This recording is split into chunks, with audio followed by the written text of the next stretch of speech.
This Thrive Loud episode is brought to you by Hinge Consulting. Success on Amazon hinges on well-executed strategies. Contact Hinge Consulting to learn about total Amazon channel management and to see if your business has what it takes to grow over 300% over the next 12 months. That's Hinge Consulting at hingeconsulting.co. Today on Thrive Loud. Because that gave me a network of entrepreneurs who believe in honesty and transparency, believe in vulnerability, believe in nurturing the whole entrepreneur and not just the business side.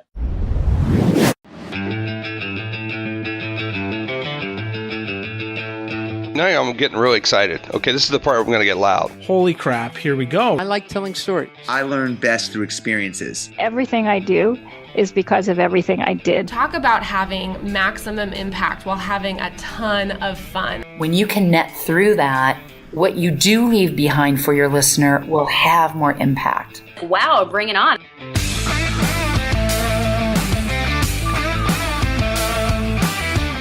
It's time to take an inside look at those that are taking their lives, their businesses, and their passions to the next level. Get ready to thrive loud with Lou Diamond. Welcome, everyone, to another episode of Thrive Loud with Lou Diamond, connecting you to the most inspiring and amazing people that are thriving each and every day. Today on Thrive Loud, we bring you author, speaker, entrepreneur, partner and chief strategy officer of Gem Advertising, your go-to expert on using the power of brutal honesty to win big in business. Thrive Loud listeners, I give you the honesty guy himself, Peter Kozodoy. Peter, how are you? I'm doing well, Mr. Diamond. How are you?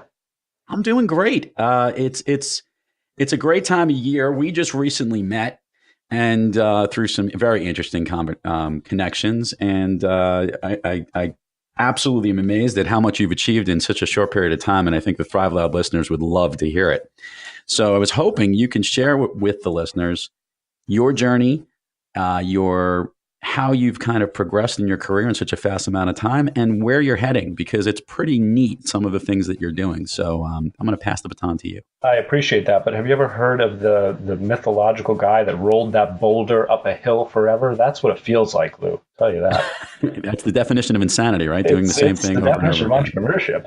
Yeah. So sure, I'll fill you in. So I was super smart and had great timing. So I graduated college in 2008 and went to start a business because I was like, yeah, this is perfect, right? Economy's crashing, world is coming down all around me.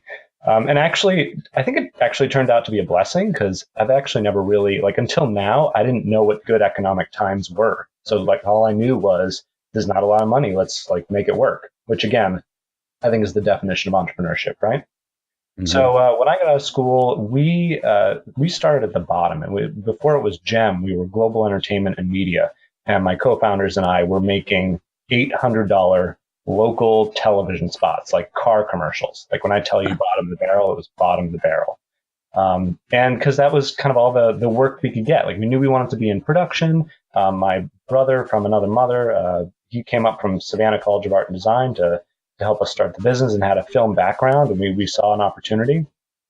So that's really what we did, and we thought we were in the video production business. And what's funny is I remember thinking, if we could only sell more $800 television spots, we'd be rich, right? That would be great.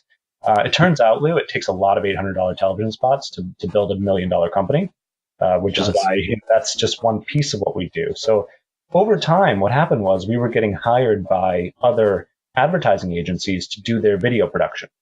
And we were getting better and we were getting bigger budgets and our work was really good. And so we were getting picked up by these agencies. But when we looked at how these agencies treated their clients and the crappy results they provided and the fact that they sold all these tools and tried to stuff all these tools down the clients' throats instead of caring about, return on investment, we said to ourselves, we can do this better. This is not rocket science and what they're doing is terrible for the client.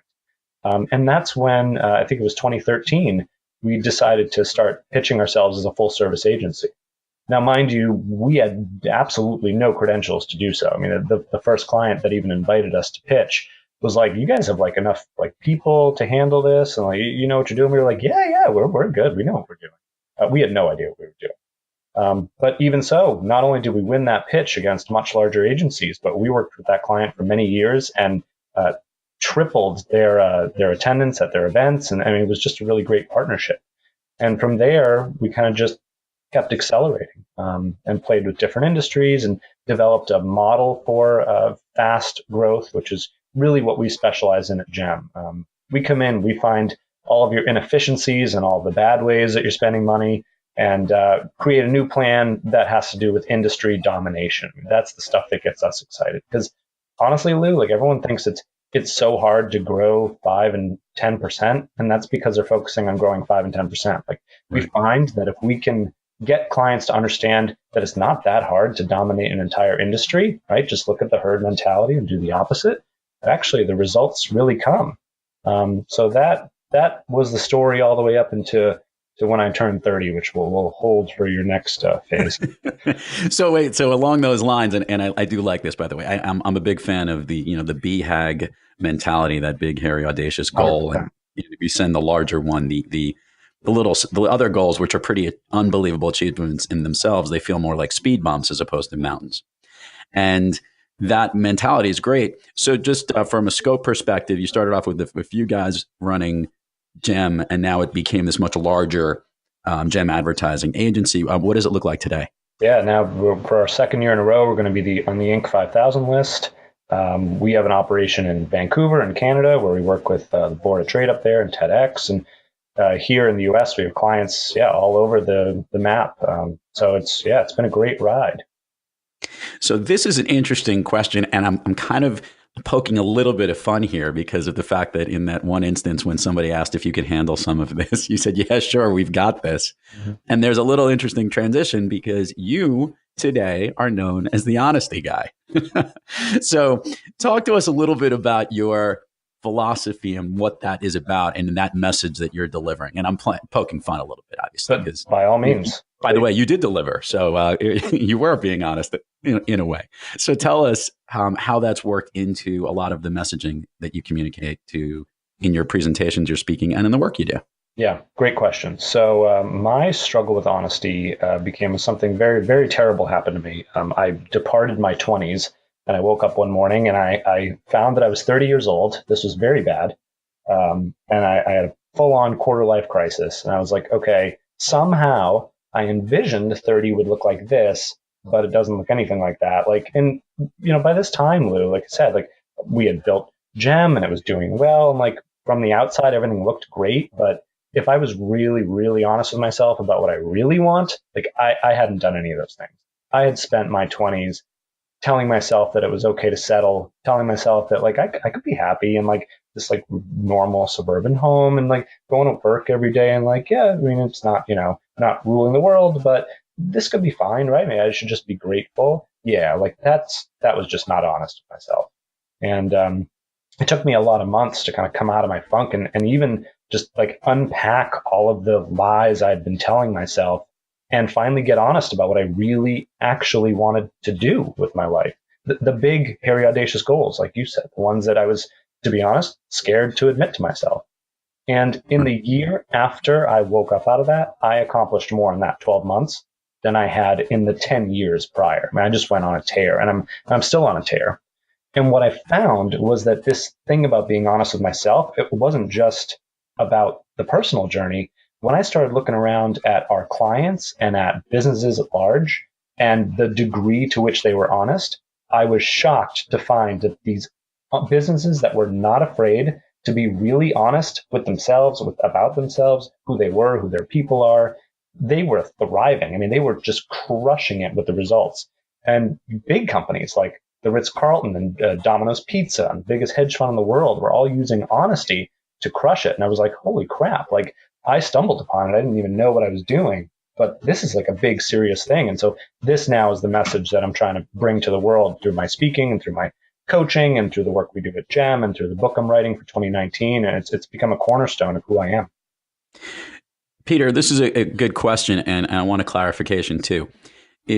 Are what you're referring to in those examples that you gave, is it more of transparency, or is it them actually taking a true honest look at themselves and not trying to pretend something, trying to understand a little bit about the angle you're focusing on, specifically with those clients and how that's become, pun intended here, the gem that it really is where you've led the focus of what you're doing? Yeah, that's a great question. That's actually what my book's going to be about. It's like, okay, what does honesty really mean? Does it mean transparency? Yeah, sometimes it does. Does it mean just simply telling the truth whenever possible? Yeah, sometimes. And the framework I use actually has 3 levels of honesty. It's honesty about what's going on in the world and what's going on in your industry, honesty about the others around you, the people in your life. That could be family or colleagues or fellow board members. And then finally, being honest with yourself. And what I've noticed is in our work at GEM, when we go into C-suites and we help leaders evolve their companies and markets, one of those layers is always a miss. Like either they're not being honest with themselves as a leader and what they need to work on, or they're not being honest with what the other people around them want and need. And transparency, to your point, absolutely plays into that. Or, I mean, we just let a client go 2 months ago that could not get it into their heads that like society has changed. Like consumer preferences are just simply different than they were 30 years ago. Like they just were unwilling to admit it. And that, of course, would be the top level. So yeah, it's honesty, it seems simple, right? Like don't lie, but it's much more complex like that, to your point. It's actually really interesting. There's a client and a company that I'm working with as we're speaking right now, and they have one angle which really has to do with frankness, and in becoming like yourselves, they're strategic partners for a lot of different businesses, and their distinguishing factor is that they're not afraid to say exactly what they think and be able to tell the real truths to their clients, and it is something that their clients really appreciate. In another instance, there is a company that was so honest with themselves that they actually took a look and said, who do we really want to be working with? And who are the ones that we're not being completely honest with every single day? And maybe they're sucking too much oxygen from us. And what they actually ended up doing was cleaning out the clients that didn't fit into this true partnership. And I guess from your perspective, this really honest approach on how they wanted to work with them. And I found that to be fascinating. And in both instances, the frankness of one company and that honesty and who they wanted to work with has led to unbelievable success. Focus on what they need to do. So I totally get it. I'm hoping our listeners do as well. And I'm just giving that additional example for you for sharing. Right. You're so right. And it's the reason it works is because it's so elemental.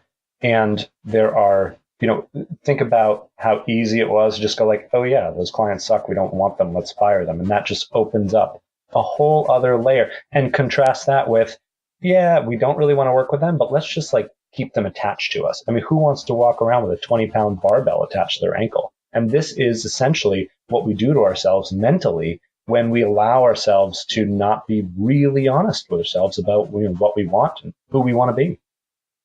Does the same honesty apply in how you lead your company and who you bring in to your company?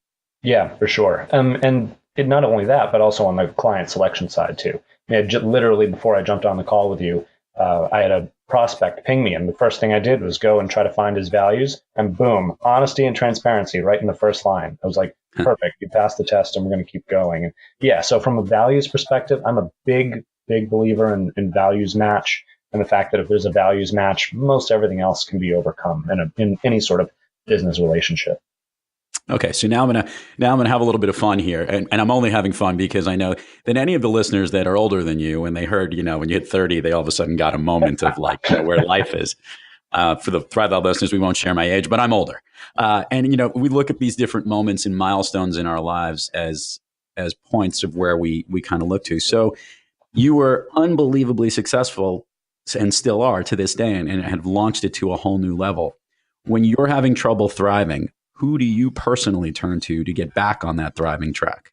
Yeah, good question. Well, first of all, I take issue with unbelievably successful. So I'm not there yet, but hopefully one day. Okay. Who do I turn to? Yeah, I will tell you that the most impactful people in my life have been my colleagues at EO, at Entrepreneurs Organization. And for those of you entrepreneurs with $1 million plus companies, I can't recommend that organization enough, because that gave me a network of entrepreneurs who believe in honesty and transparency, believe in vulnerability, believe in nurturing the whole entrepreneur and not just the business side.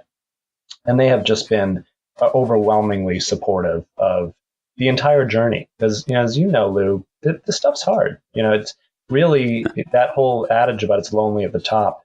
It's true, right? Talk about being honest about, what it takes to run these organizations and put on a smile day in and day out. And I think any of the listeners who have done this slog are like, yeah, Peter, yeah, it's, it can be taxing.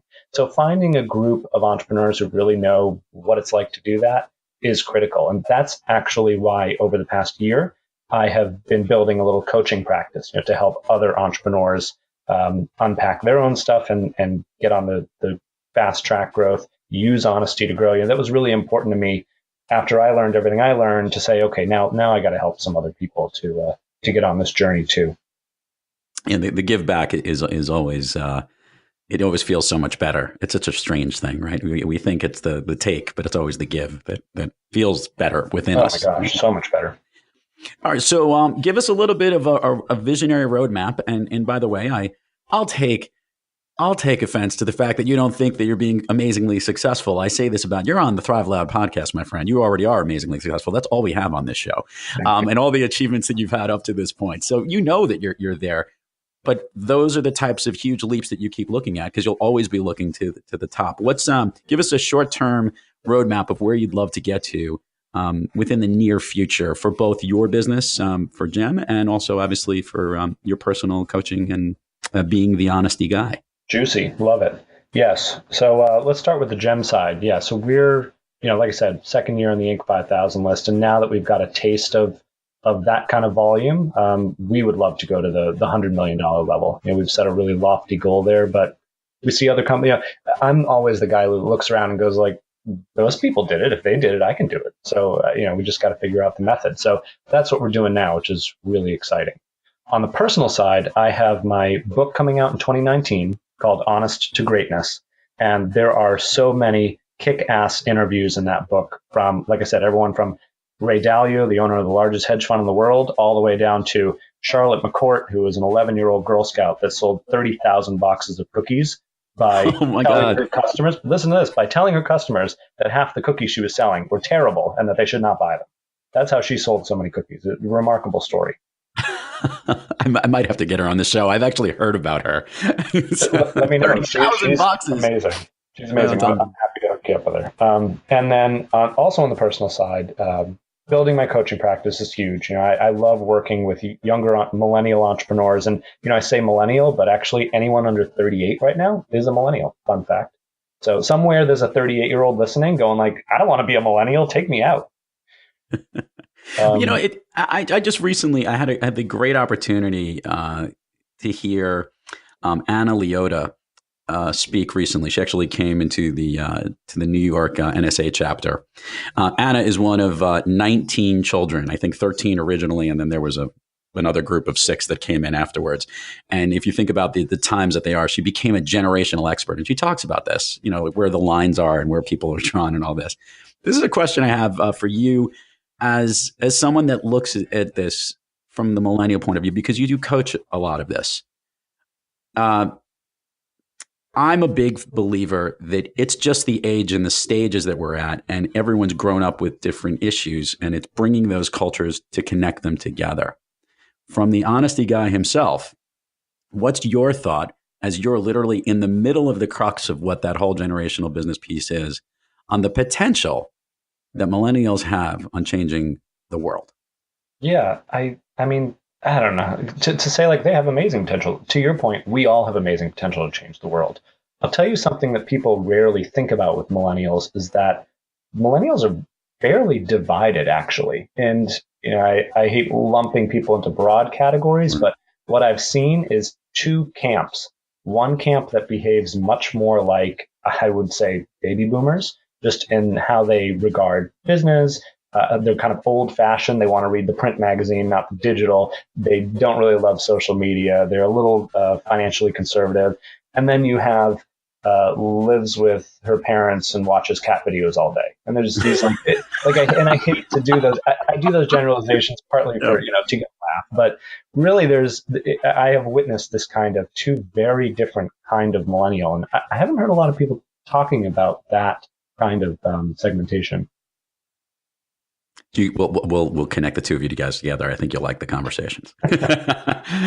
Okay, so let's do this. The fun stuff. Give us all of the plugs on where we can find you. Obviously, we have a book that's coming out next year. We'll push this out a little bit into 2018, so people will know how this is going.